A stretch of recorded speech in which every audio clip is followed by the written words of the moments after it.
President Obama has defended his response to the oil spill disaster, but California Congressman Alicia called President Obama hypocrisy.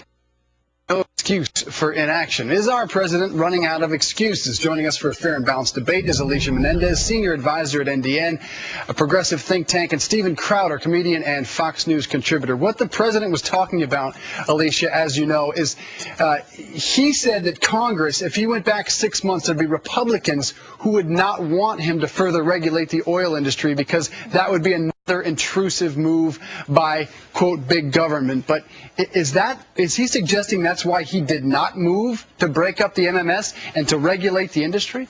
No, I think what he's saying there is that what he wants from Republicans in Congress is to stop with all the belly aching and to start help him coming up with solutions to this problem. Listen, no one's going to feel better about this until the leak stops and the mess that's been created is cleaned up. But in order to do that, we need to not make this a partisan issue. We need to make it not political football or political theater.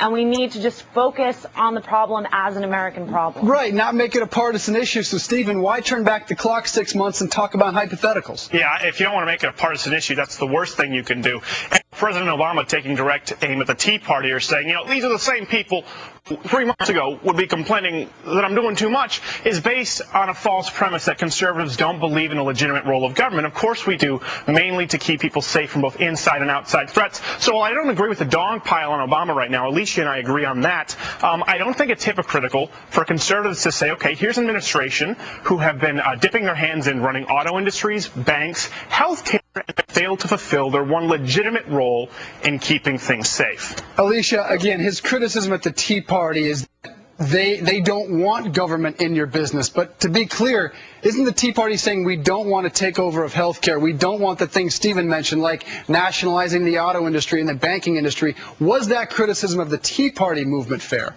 Listen, the Tea Party has so many different messages, different narratives coming out of it. I don't even feel that I can speak to that. What I can say is that I think this is an opportunity for the president to espouse the virtue of smart government. Very often we get into this discussion about big, scary government versus small government, and I have to agree with Stephen that it simply is not that simple. People do want government in their lives. They want government, and I think this is an opportunity for the administration to illustrate for the American people how smart, effective government can work. Well, they want government fulfilling legitimate roles as expressed in the Constitution. So they don't want government as exposed by every single poll on health care and the running of the auto industry, but they do want government to regulate safety.